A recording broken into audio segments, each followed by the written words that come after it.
संदिग्ध सोनम वांगचुक को आखिरकार दिल्ली पुलिस अस्पताल लेकर चली गई। एक तरफ डॉक्टर लगातार उनकी बिगड़ती सेहत को लेकर चेतावनी दे रहे थे, दूसरी तरफ जंतर मंतर पर आंदोलन जारी था। लेकिन अब पुलिस की इस कार्रवाई ने पूरे आंदोलन को एक नया मोड़ पर ला दिया है। सबसे बड़ा सवाल यही है, क्या यह कदम सिर्फ उनकी जान बचाने के लिए उठाया गया या फिर सरकार इस आंदोलन को खत्म करना चाहती है? आइए जानते हैं पूरी रिपोर्ट। सबसे पहले समझिए पूरा मामला। सोनम वांगचुक पिछले कई दिनों से अमरन अनशन पर बैठे थे। उनकी मांग थी कि प्रतियोगी परीक्षाओं में हुई कथित गड़बड़ी को लेकर जवाबदेही तय की जाए और शिक्षा व्यवस्था में सुधार किया जाए। बीते कई दिनों से देश भर के छात्राओं, सामाजिक संगठन और कई विपक्षी नेता उनके समर्थन में जंतर मंतर पहुंच रहे थे। अब बात करते हैं हेल्थ अपडेट की। डॉक्टरों के मुताबिक सोनम वांगचुक का 9 किलो से ज्यादा वजन कम हो चुका था। मेडिकल टीम ने बताया कि शरीर अब सिर्फ फैट नहीं बल्कि मसल्स का भी इस्तेमाल करने लगा था। अगर यही स्थिति जारी रहती तो आगे चलकर शरीर के महत्वपूर्ण अंग भी प्रभावित हो सकते थे और जान भी जा सकता था। फिर भी सोनम वांगचुक को लगातार यही कहते रहे कि मैं 20 जुलाई तक हर हाल में जिंदा रहूंगा। बाहर से कमजोर हूं लेकिन अंदर से मजबूत हूं। उन्होंने लोगों से सांसद मार्च में शामिल होने की अपील भी की थी। दरअसल इससे पहले दिल्ली हाई कोर्ट भी सरकार को निर्देश दे चुका था कि सोनम वांगचुक की सेहत पर लगातार निगरानी रखी जाए और जरूरत पड़ने पर इलाज उपलब्ध कराया जाए। कोर्ट ने साफ कहा था कि किसी भी नागरिक का जीवन बेहद महत्वपूर्ण है। इस आंदोलन को लगातार समर्थन मिलता रहा। कांग्रेस नेता पवन खेरा जंतर मंतर पहुंचे। सांसद सुप्रिया सुले ने भी आंदोलन के समर्थन में अपनी बात रखी। कई छात्र संगठनों ने समर्थन दिया। किरण राव समेत कई कलाकारों ने सोशल मीडिया पर आवाज उठाई। देश भर के शिक्षाविदों और सामाजिक कार्यकर्ताओं ने भी चिंता जताई। वहीं कई लोगों ने सोनम वांगचुक से स्वास्थ्य को देखते हुए अनशन समाप्त करने की अपील भी की थी।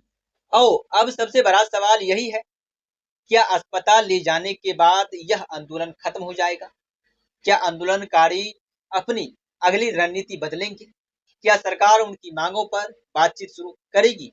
इन सभी सवालों के जवाब आने वाले दिनों में सामने आएंगे। इसी बीच आंदोलन से जुड़ा एक नया विवाद भी सामने आया। कांग्रेस जनता पार्टी से अभिजीत दीपिके का वह सुबह अपने दोस्त के घर फ्रेश होने गए थे, तभी पुलिस ने उन्हें रोक लिया। उनका कहना है कि इसी भी दौरान जंतर मंतर पर मौजूद छात्राओं के साथ धक्का मुक्की हुई, लाठीचार्ज किया गया और सोनम वांगचुक को वहां से हटाकर ले जाया गया। पहले सुनिए अभिजीत दीपिके ने क्या कहा। कहाँ पे हो? दिल्ली पुलिस ने सोनम सर को जंतर मंतर से उठा लिया। यहाँ पर बच्चों पर भी लाठीचार्ज किया है। मैं अभी अपने दोस्त के घर गया था फ्रेश होने, तो मुझे वहां पर भी पुलिस ने मार कर रोक रखा था, डिटेंशन में रख रखा था। और सोनम सर को उठाने के बाद इन लोगों ने मुझे अभी छोड़ दिया, और लेकिन अभी भी जंतर मंतर में हमें घुसने नहीं दे रहे। तो देश भर में जितने भी लोग ये वीडियो देख रहे हैं, मैं उनसे अपील करता हूँ, शांतिपूर्ण प्रदर्शन आज हमें पूरे देश में करना होगा सोनम सर के समर्थन में। इन्होंने फोर्सफुली सोनम सर को उठाया, मेरे साथ मारपीट की है, यहाँ पर जितने सारे स्टूडेंट्स हैं उन पर भी लाठीचार्ज किया है।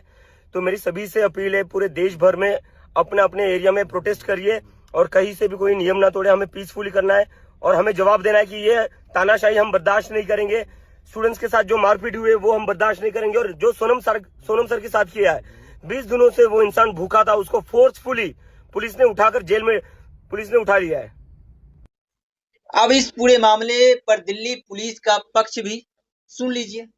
पुलिस का कहना है कि हाई कोर्ट के निर्देश के डॉक्टरों की सलाह और सोनम वांगचुक की बिगड़ती सेहत को देखते हुए उन्होंने इलाज के लिए सरकारी अस्पताल ले जाया गया। ऑनरेबल हाई कोर्ट के आदेशानुसार और हेल्थ कंडीशंस और मेडिकल एडवाइस के अनुसार श्री सोनम वांगचुक जी को माइक नीचे कर लो, यहाँ से भाई क्या कर रहे हो यार, अप्रोप्रिएट गवर्नमेंट हॉस्पिटल जो मच नीडेड मेडिकल इंटरवेंशन है उसके लिए ले जाया गया और अंडर मेडिकल सुपरविजन।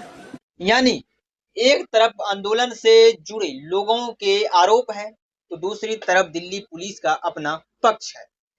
अब आगे इस मामले में क्या नया सामने आता है उस पर सभी की नजर बनी हुई है। हालांकि आंदोलन से जुड़े कई लोगों ने इस कार्रवाई पर सवाल भी उठाए। एक तरफ आंदोलनकारियों ने के आरोप है तो दूसरी तरफ दिल्ली पुलिस का कहना है कि यह कदम स्वास्थ्य कारणों और हाई कोर्ट के निर्देशों के तहत उठाया गया। अब इस पूरे मामले में आगे क्या होता है इस पर सभी का नजर बनी हुई है। फिलहाल यह मामला सिर्फ एक व्यक्ति तक सीमित नहीं रह गया है। यह अब शिक्षा व्यवस्था, जवाबदेही और लोकतांत्रिक विरोध के अधिकार से जुड़ी एक बड़ी बहस बन चुका है। अब सबसे बड़ा सवाल यही है कि क्या सरकार छात्रों और आंदोलनकारियों की मांग पर कोई ठोस पहल करेगी या फिर आंदोलन आगे और बड़ा रूप लेगा। इस पूरे मामले पर आपकी क्या राय है? क्या सोनम वांगचुक को अस्पताल ले जाना सही फैसला था? क्या सरकार को आंदोलनकारियों से बातचीत शुरू करनी चाहिए? फिलहाल इस पूरे मामले पर नजर बनी हुई है। आपकी इस पूरे मामले पर क्या राय है? कमेंट करके जरूर बताइएगा। मैं हूं अंकित सिंह और आप देख रहे थे सच्ची तहकीकात न्यूज। जय हिंद।